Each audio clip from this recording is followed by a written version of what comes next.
Hi everyone, hope you're all okay. Thank you for those that have joined us or that are going to join us or those that are going to watch later. I'm excited to be on Facebook Live. This is the first time I've ever done this before, so I'm a little bit nervous. I'm not going to lie, I've been sick with nerves with this all afternoon, and my little girls just had to come in and do some breathing exercises with me, which was quite fun. So I'm still a little bit nervous though, so you're going to have to bear with me. I wanted to do this video today because I've recently, as some of you are aware, launched the social property investment model into the marketplace, and we want to really start making some noise about this now so that we can start housing a lot more homeless people with it. So we are taking partnerships on with some really amazing people and organisations within Manchester and also nationally too, which is really exciting. So now I'm trying to empower others to be able to create successful, sustainable housing projects via my own education and tools and support, and using the knowledge that I've all the disasters and nightmares and successes and everything that I've been through over the last few years. I'm trying to share that with others now and hope that we can create some really great housing solutions. So I'll kick off with the first question, which it actually really made me laugh. And that was a question which I had to think hard about. What is it that I actually do? And it's taken me quite a few years to figure this out. And I started off my career in being self-employed about 4 years ago. And I'd intended on being a letting agent that let to social property investment type service users, so those who would be a little bit more vulnerable or who would need some support. And as a local government, ex-local government employee, I decided to use my skills and empower some landlords and investors to work with a much more vulnerable tenant group. So I did start out as a letting agent, and that quickly dissolved. That never actually really materialised because I ended up going out and giving support across the private rented sector, and I ended up doing a research project. So I would say now that I would probably class myself as a researcher, which is something I never thought I'd be able to say. And I'm hoping in 2017 that I'll be able to get a seat of learning within a university so that I can keep researching and keep demonstrating the research and the findings that I'm doing, and that the outcomes that we're having with the research work that we're doing. So I'd class myself as a researcher and also a social entrepreneur because I work to innovate in the field of social good. So I'm working to create social good. So one of the things I was asked was, how do you find charity partners to work with? So one of the key elements of the social property investment strategy, and this is a strategy you can learn more about at my website, which is socialpropertyinvestment.co.uk. You can also take a little induction course on YouTube, just have a 20-minute watch of what the strategy is from beginning to end. And I've put that together just to explain to people more about what we're actually doing and how it's working and what are the strategies and the systems that we're putting into place.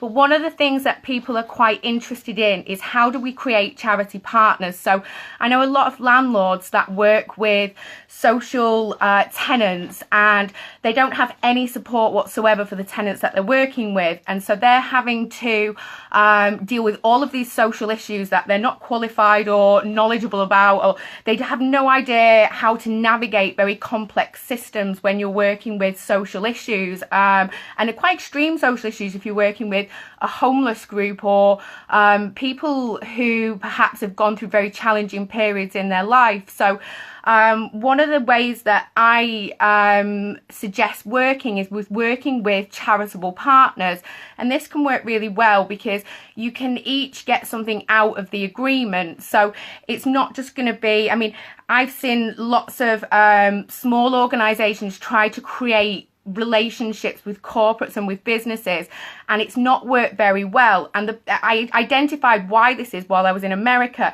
and that was there's not being value created on both sides. So if you're going to want to work with a charitable partner and you're going to want to obtain something, everybody that's going to be involved in that agreement has got to obtain some value somewhere. Otherwise, not everybody's going to be motivated to get involved and to keep up with their responsibilities, which are kind kind of embroiled into this agreement that you're all making. So it's really important to create value for your charitable partners. So it's really easy to do as well. So you may find a local food bank that you can support as a local business, or you may be able to do a collection within your work office, and that enables you to create a good relationship with the food bank, and in turn they may introduce you to another charity who's able to provide support to service users who are homeless or on the streets. So it's quite a big network, and everybody's connected to everybody else. So if you start putting good out, you're going to start bringing good back in. So it's really important to, as I say, create value for both partners, and put yourself out there and tell people what you're doing, and saying shout about what you're doing, and say that you're prepared to house the homeless, and you're providing property for a vulnerable tenant group, because that's really important, and not enough people who are working in the charitable and non-profit sector are aware that there are landlords and letting agents and investors out there that will let to social tenants. So it's good to make a connection, and as I say, try and create value in both ways. So again, it's something we talk more about on the website, so keep having a look on there, and I'll keep you up to date with more quality content in terms of creating those partnerships. And moving on forward in the future, when we work with our university partner, what we're actually hoping to do is to create a database on the social property investment website, where you'll be able to tap in with charitable partners. If you're a landlord or you're a letting agent, let's say, you'll be able to hook in with each other. So you might work for a charity and you want to house the homeless into private rented accommodation, but you're not sure where to start, and you think that there might be landlords that are going to be not great landlords and not great standards of property.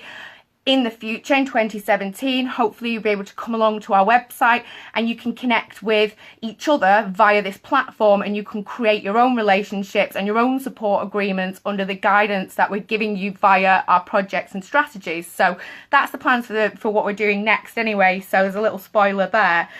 I'm going to just have a look on my list of what questions I've got. What is Housing First? So Housing First it's a housing model that was developed in America, and it's just come over to the UK now and started to develop a little bit of traction. It's basically turning the traditional approach to looking at chronic homelessness, and it's saying, let's not make people jump through hoops to get into bed and breakfast and to receive some support and to try and get a council house or try and get what they need to rebuild their lives. Let's just give them a house. Let's put them into property as a priority. Let's acknowledge the fact that homelessness is a crisis and a trauma, and therefore we need to end and prevent that trauma and crisis as a matter of priority. So if we can put somebody into a house, it actually solves a lot of the problems that we're trying to deal with. And how feasible is it really? If somebody says suffering with severe mental health issues, or somebody is struggling with substance abuse issues, how likely is it that a person is going to recover from those issues if they're having to forage for food and try and find somewhere to sleep each night and protect their very few little belongings that they may have when they're sleeping in temporary hostels from night to night? So looking at Housing First, it's a radical model, but it's actually very simple, and it just says